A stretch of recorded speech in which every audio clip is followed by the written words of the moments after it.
Bon bah voilà, comme vous avez compris, ça fait déjà 1 an qu'on a ouvert notre chaîne de cuisine de CGM. 1 an déjà. Ça passe plutôt vite, hein. J'aurais pas cru. Donc Gemma avait signé un contrat d'1 an sur la 2CGM, donc ça y est, elle est free agent là. Donc tu fais quoi? Tu vas signer aux Chicago Bulls ou tu restes avec nous? Non, je reste avec vous. En fait, le truc c'est qu'en tant que mère de famille, c'est vrai que faire des vidéos, c'est pas tout le temps facile, hein, c'est pas évident. Mais sérieux, des fois j'ai eu à dire à mon mari, à Marco, que voilà, je reste avec toi pendant 1 an et après c'est bon, hein. C'est beaucoup de choses à faire, mais on y prend goût et on aime, et puis voilà, malgré certaines difficultés, des fois ça en fait partie, et puis on reste, donc je reste avec vous. Parce qu'il faut pas croire, hein, faire des vidéos comme ça entre 5 et 10 minutes, des vidéos de cuisine, ça prend énormément de temps. On va vous préparer bientôt un petit making of pour vous montrer comment on travaille. Ça fait longtemps qu'on en avait parlé, mais là on va le faire. Ouais. Et vous allez voir que franchement c'est pas de la blague, hein. Des fois ça nous prend 1 semaine de faire la vidéo qui va sortir pour la semaine d'après, quoi. Et vu qu'on n'a jamais d'avance parce que justement il y a la vie de tous les jours, les enfants, que c'est pas notre boulot, on a que le matin pour travailler et le week-end c'est pas toujours évident. On vous prépare un making of, ça va être intéressant, vous allez voir tout le boulot qu'il y a derrière. Donc c'est galère, hein. Franchement c'est galère. Même moi, je vous dis la vérité, ça fait longtemps que je suis dans la vidéo, que j'aime ça, que c'est ma passion. Des fois moi ça me saoule, j'ai envie d'arrêter, mais on est tellement bien parti que je pensais même pas qu'on allait en arriver là en 1 an. Ça nous fait plaisir de partager, limite c'est notre vie de tous les jours de faire à manger en fait. Donc du coup c'est les moments qu'on partage avec vous et on aime ça, donc voilà, c'est pour ça qu'on est encore là, et puis on va continuer sur cette lancée, n'est-ce pas? Ouais bah oui, parce que voilà, pour faire des petites statistiques vite fait, hein, je vais pas m'éterniser là-dessus. En 1 an on a sorti 46 vidéos, on a eu 100 millions de vues. Ouais, 100 millions, mais y a pas de souci. On vient de dépasser bientôt, on espère. Selon mes calculs, on devrait avoir dépassé les 100 000 vues quand cette vidéo va sortir. On ne doit pas être loin des 2500 abonnés pour une chaîne de cuisine, parce qu'il faut savoir que la cuisine c'est pas non plus quelque chose qui intéresse beaucoup de monde. Quand on s'était lancé là-dedans, c'était vraiment pour la passion de la cuisine, parce que comme Gemma vous l'a dit, nous on prépare tout maison. Nos enfants ils mangent très très rarement des plats industriels, on leur fait tout maison. Donc on s'était lancé parce que c'était notre passion. On pensait pas atteindre 2500 abonnés et 100 000 vues en 1 an. Pour de la cuisine, c'est énorme, quoi. C'est inespéré même. C'est une surprise pour nous. Voilà, au début c'était pour le fun. Voilà, c'était pour le fun, pour faire partager notre style de vie.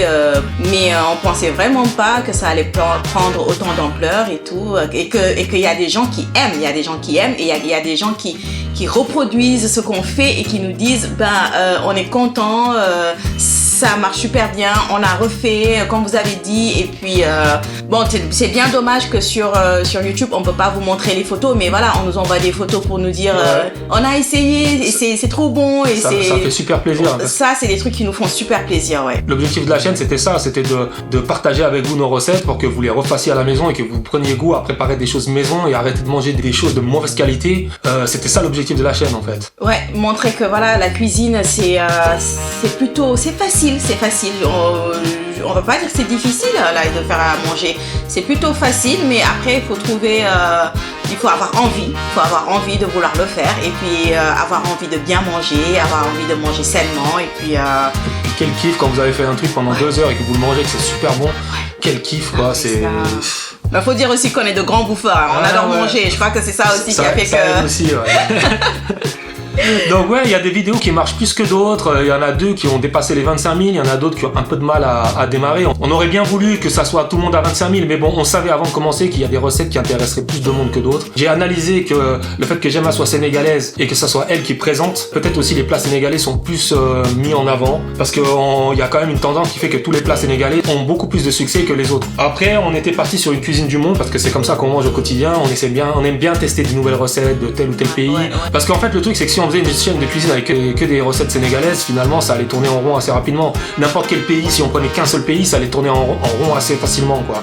Donc ce qu'on voulait, c'était vraiment présenter des choses de différents horizons, mais on va quand même continuer justement à diversifier les choses, pas se focaliser que sur faire des vues, parce que c'est pas l'objectif de la chaîne. Tout à fait. Le but en fait c'est de vous montrer que vous pouvez être chez vous, faire à manger, surtout découvrir autre chose. Parce que nous, sérieusement, Marco qui est européen, moi qui suis africaine, on a pu se retrouver dans notre façon de manger, et même découvrir autre chose qui vient d'ailleurs. Et du coup, c'est des choses qu'on aime et on veut vous montrer que voilà, vous pouvez même être à tel endroit du monde et découvrir autre chose. Voilà.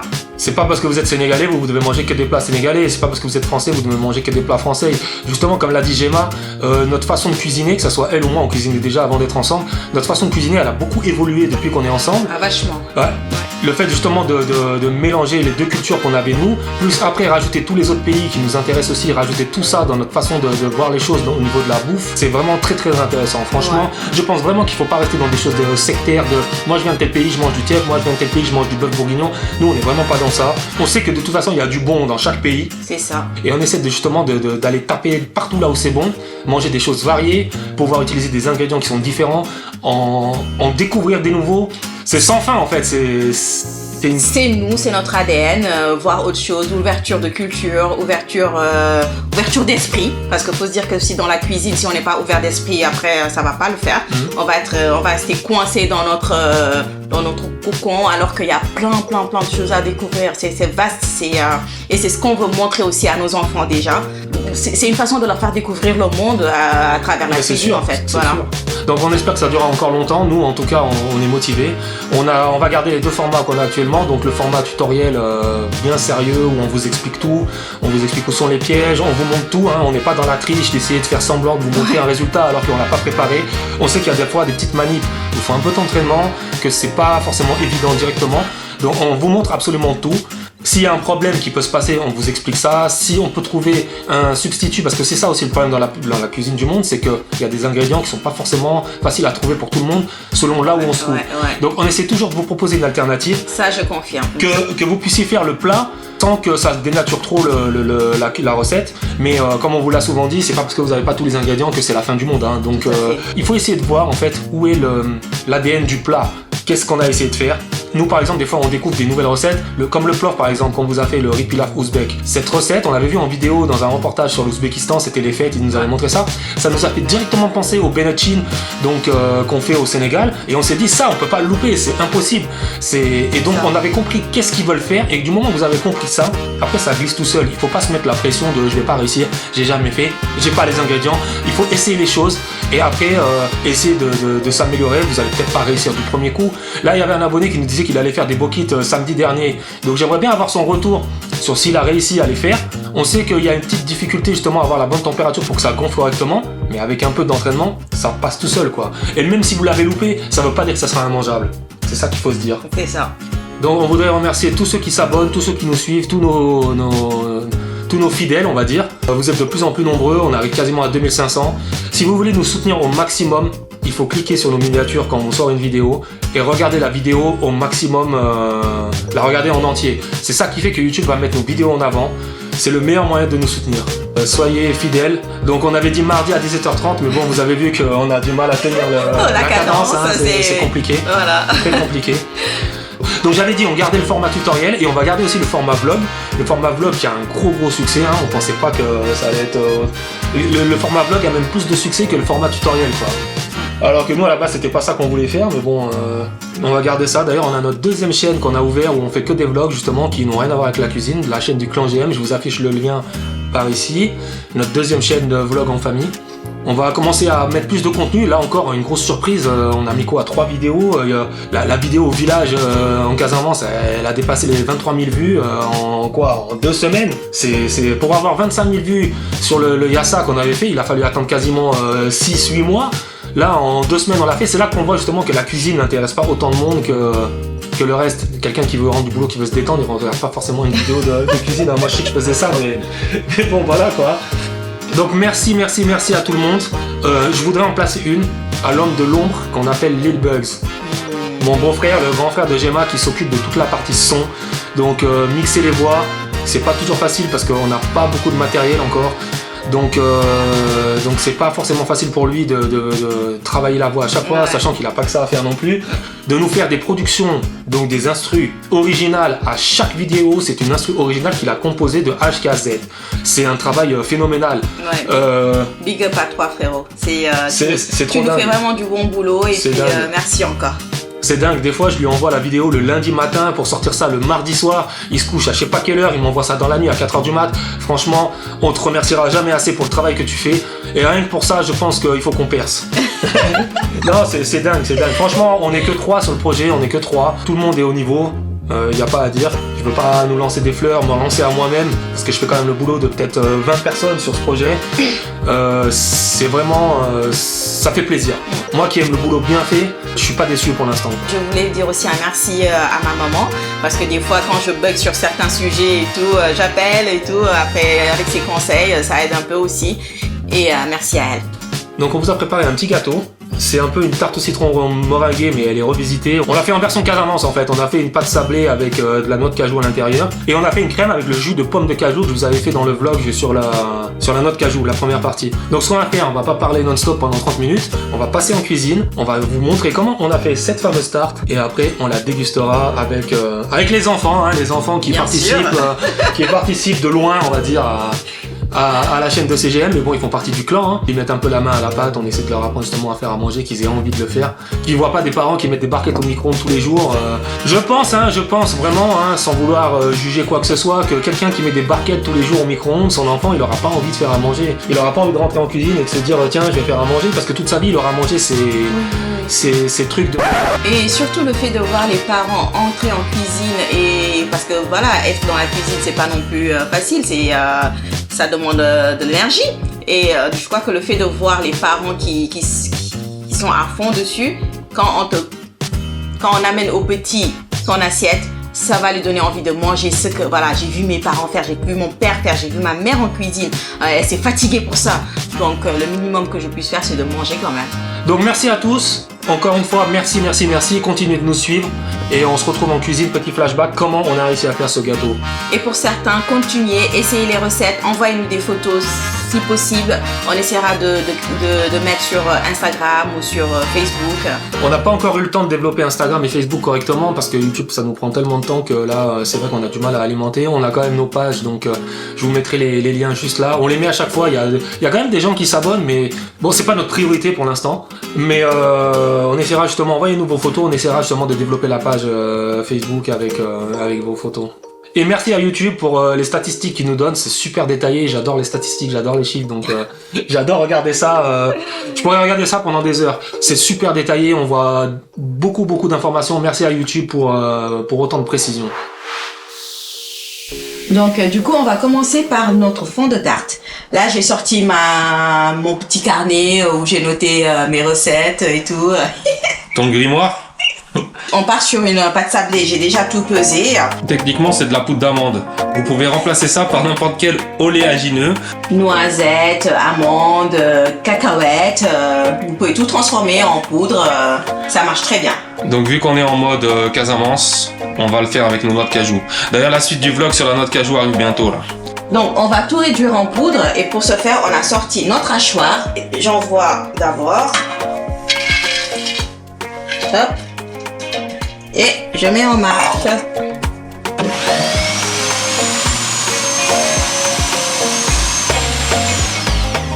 On dirait que ça a fait du beurre de cacahuète là, hein. Ça l'a beurré, non? Non, pas du tout. Là, je vais mettre ma main. On va tout récupérer là.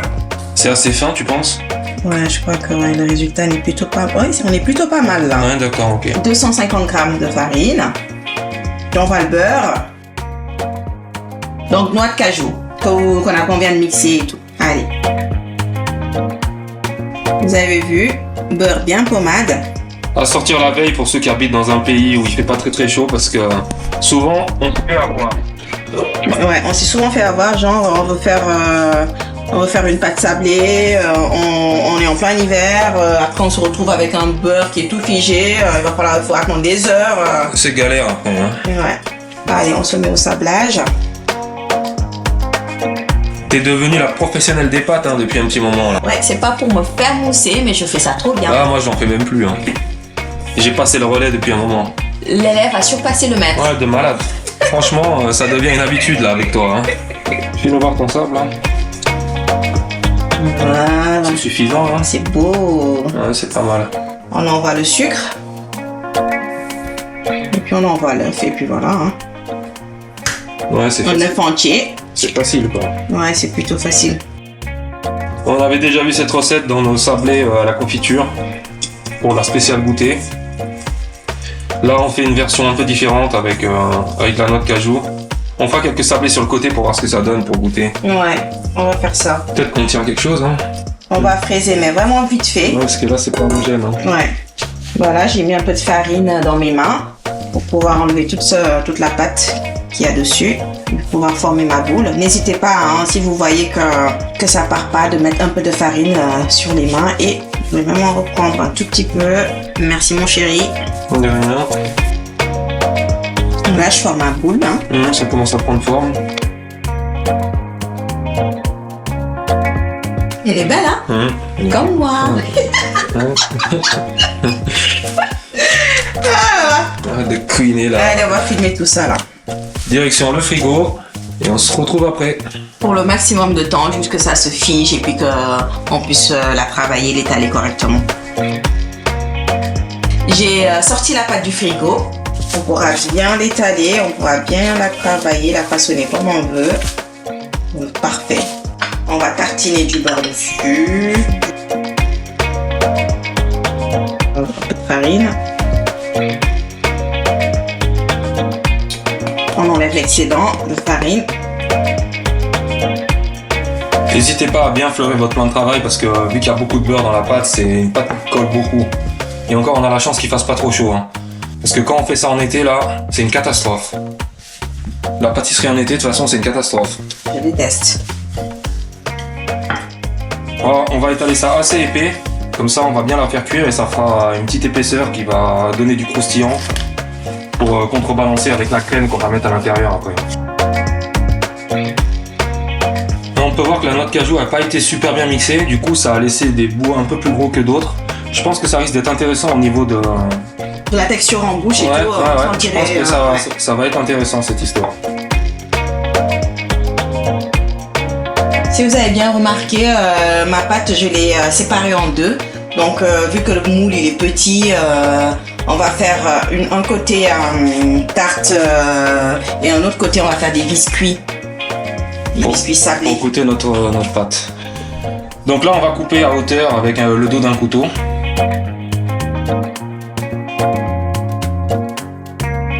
Le restant de pâte, je vais le mettre au frigo, que ça fige un peu encore pour pouvoir à nouveau l'étaler et faire tout le processus. On va passer à la cuisson. Donc tout d'abord, je mets mon four en marche, je préchauffe mon four. On va cuire à blanc notre fond de tarte. Donc déjà, je fais des trous, normal. Hein. On couvre et on essaie d'envoyer du poids dessus. Bon là, moi j'ai des billes que j'avais achetées dans le commerce et puis j'en avais pas assez, donc j'ai essayé de compléter avec du pois chiche. Et donc on va enfourner tout ça. Ça sent la fête par ici, hein. Allez, on remet tout ça dans le four pour terminer la cuisson. Je vais baisser un peu le thermostat quand même parce qu'il reste plus grand chose. Donc je le mets à 180. C'est parti pour les biscuits sablés. La pâte elle sent bon, hein. Ouais. On sent l'odeur du sablé avec la petite noix de cajou grillée là.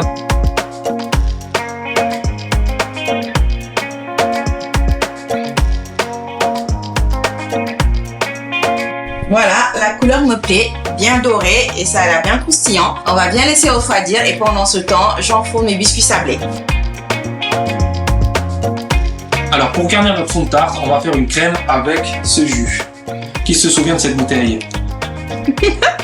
Perso, je m'en rappelle trop bien moi. C'est la bouteille de jus de Cadieux que j'avais fait à Ziguinchor, celle où j'avais mis beaucoup de sucre pour pouvoir la conserver. Donc, normalement on doit prendre du jus de citron et mettre du sucre. Là, il y a déjà le sucre qui est à l'intérieur. Il y a 25 centilitres. Donc je mets ce jus à chauffer. Hop. Donc pendant que ça chauffe tranquillou, je vais récupérer 2 jaunes d'œufs et 2 œufs entiers pour les battre. On appelle ça clarifier les œufs.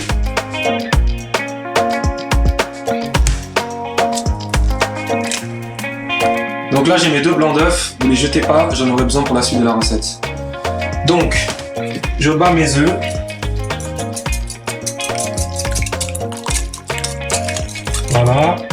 J'ajoute 25 g de maïzena, fécule de maïs.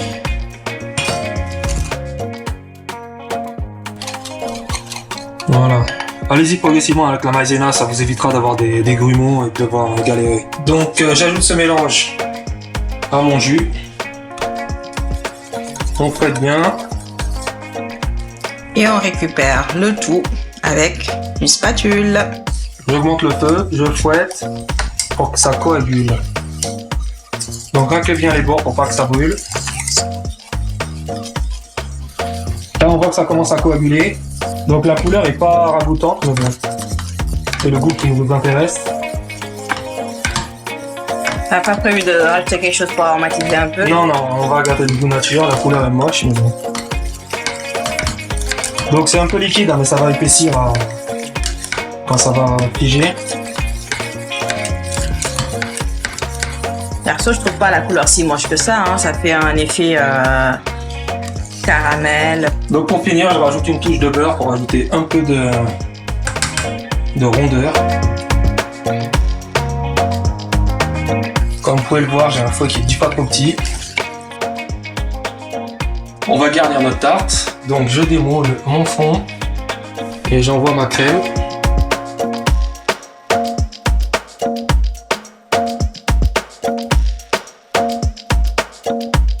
Je mets ça au frais et puis on se retrouve pour la finition.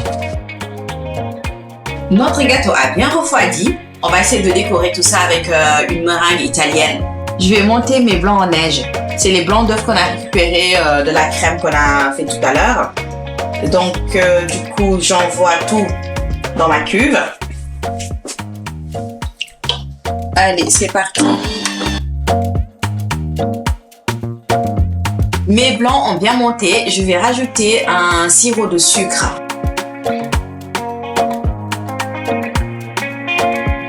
On va vérifier quand même si ça fait le bec. Bon, je crois qu'on est bon. Hein. Ouais. Bon, on va douiller tout ça. Hein. Bah, je te laisse faire. Hein. Okay. Le professionnel. Ouais, j'espère que je vais pas faire de la...